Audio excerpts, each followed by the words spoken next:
Salut les traders, salut les tradeuses, j'espère que vous allez bien. Dans cette vidéo, on va voir un petit peu le price action. Qu'est-ce que c'est que cette chose? Dans une de mes vidéos, je vous ai dit que mon but, c'est de vous apprendre le job, mais c'est surtout de vous apprendre une vision, d'accord? Il faut arrêter de trouver, enfin en tout cas de chercher la stratégie Saint Graal qui fonctionne à 100%. En vrai, c'est pas du tout ça. Il faut que tu comprennes quelque chose, comme moi je dis à mes élèves. En vrai, le trading nous parle. Je suis parano. En vrai, sur les graphiques, il y a des bougies.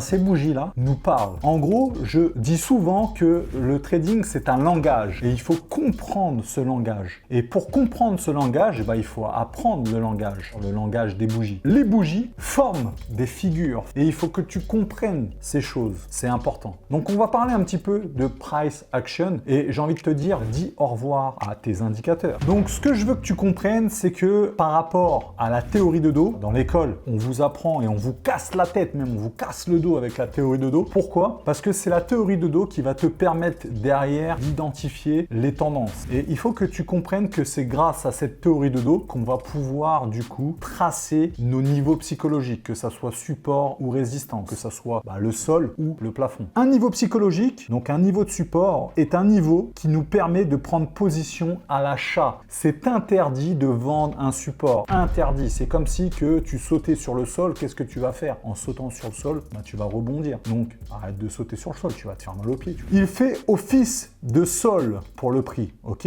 Le prix a donc du mal à passer. Il faut que tu saches qu'un niveau support, forcément, tu l'as compris, c'est quand le prix est au-dessus et qui tape un niveau, il repart, il revient, il retape un niveau et il te faut minimum 3 points de contact pour valider un niveau support ou un niveau résistance, un niveau psychologique. Regardons un petit peu nos niveaux support sur le graphique. Regarde-moi ça. Ici, on a tapé une fois au niveau de l'ellipse là, donc de la bulle verte. Le prix traverse parce que en fait, il faut savoir que ton support peut devenir résistance. Ça veut dire, imaginons que je suis par exemple dans un bâtiment et on est au premier étage. Je prends le marteau piqueur, comme ça, je fais et j'attaque le sol. Je vais atterrir chez le voisin, en dessous. Sauf que le plafond du voisin, c'est mon sol, ok?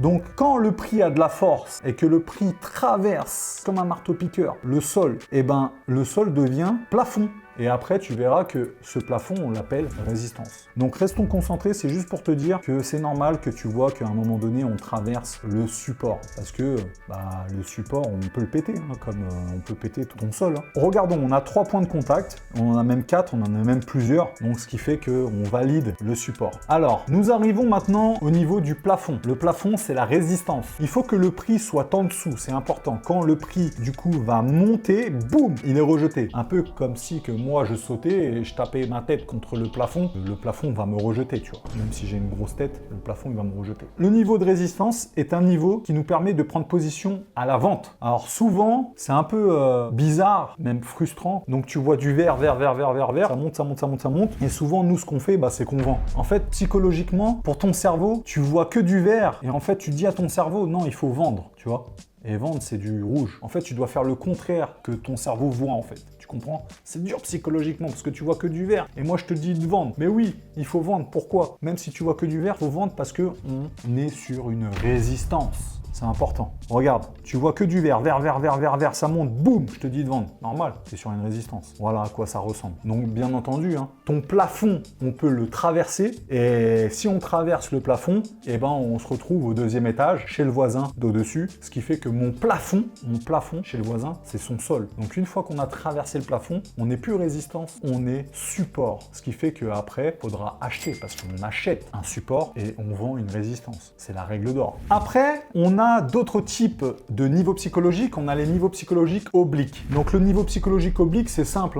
Tu as les niveaux psychologiques obliques support et les niveaux psychologiques obliques résistance. C'est exactement la même chose. Ça veut dire que si on regarde un petit peu mon dessin, en gros on appelle ça des trendlines déjà. Donc trendline c'est quoi? C'est droite de tendance. Bref, on s'en fout du nom. Juste, je te dis que en gros ça fonctionne un peu comme un escalier. Pour valider un support, il faut que le prix soit au-dessus. Il faut qu'il soit sol. Donc on regarde le prix, il est au-dessus, toujours 3 points de contact pour valider la trendline. Donc si on regarde un peu sur les graphiques, c'est toujours la même chose, hein. On a 3 points de contact, tu peux tracer ta zone de support en trendline, donc ça veut dire en oblique. Si tu te poses la question pourquoi on met des épaisseurs, c'est parce que c'est une de mes règles dans l'école. J'oblige mes élèves à tout tracer avec une épaisseur, parce que l'épaisseur, ça nous permet d'avoir un écart. Bon, ça je l'explique très bien dans ma formation, mais ça nous permet d'avoir une marge d'erreur, un écart, d'accord? C'est juste, te prends pas la tête avec ça pour l'instant. Moi, ce que je veux, c'est que tu comprennes les supports et les résistances, les niveaux psychologiques. Et en fait, on verra juste après, mais il faut que tu comprennes aussi que la trendline peut être aussi traversée. Ça veut dire que la trendline support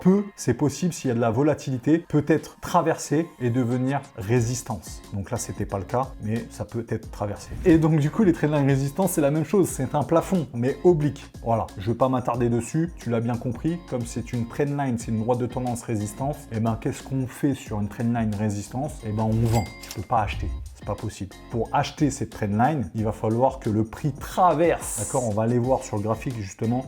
Est-ce que le prix a traversé? Non, il n'a pas traversé. Mais pour pouvoir acheter cette trendline, il va falloir que le prix traverse la résistance, traverse la trendline et que ton plafond devient support. D'accord, devient sol. Alors, c'est là que la stratégie commence à se mettre en place. En fait, on va créer, grâce au niveau psychologique horizontal et au niveau psychologique oblique, d'accord, on va créer du coup une zone de compression. Le but, c'est de piéger le prix. Ça veut dire que si tu regardes, on a tracé notre résistance, d'accord, notre niveau psychologique à l'horizontale, on a tracé notre trendline et au bout d'un moment, si tu veux, le prix est piégé. Il n'a pas le choix. Soit il sort par le haut, soit il sort par le bas. Donc en gros, on l'oblige à sortir de cette compression, de cette zone. La zone de compression nous permet de piéger le prix afin de prendre une éventuelle vente ou achat en fonction de la cassure. Donc là, si vous regardez bien, on a notre résistance qui est tracée, on a notre trendline, le prix a décidé de péter par le haut parce que en fait la résistance devient support. Et qu'est-ce qu'on fait sur un support? On achète. Pareil pour l'autre côté, on a ce type de zone de compression, on a notre trendline qui est descendante, ok, ça veut dire que on a une trendline baissière et là on a notre support, voilà, à l'horizontale, ce qui fait que ça nous permet de piéger le prix. C'est la même chose. Regardons un petit peu ce qui s'est passé sur le graphique.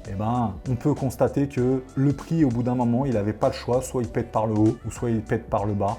Là, il a décidé le bas. Donc forcément, le support est devenu résistance. Qu'est-ce qu'on fait sur une résistance? On vend. Conclusion, on utilise du coup les niveaux psychologiques pour en gros piéger le prix, en tout cas pour prendre des décisions. Les niveaux psychologiques vont nous permettre d'être un repère pour nous sur nos graphiques. Ça va nous permettre de savoir où est situé le prix. Est-ce que le prix est support? Est-ce que le prix est résistance? Et en fonction de ça, on va décider si on achète le prix ou si on vend le prix. Et un petit tips comme ça va nous permettre de mettre nos objectifs, d'accord? Ça va nous permettre de placer nos arrêts de perte. Mais c'est surtout qu'il faut que tu comprennes que en fait, il y a une règle d'or en trading, c'est que tu ne dois surtout pas acheter. Allez, je te laisse me dire dans les commentaires quelle est la règle d'or. On ne doit pas acheter tatata et on ne doit pas vendre tatata. Je te fais des gros bisous. Si tu as kiffé ce contenu, dis-moi que tu as kiffé et je ferai encore plus de contenu de ce type et j'espère que tu t'es abonné. Bisous à toi, prends soin de toi, on se retrouve dans la prochaine vidéo. Ciao!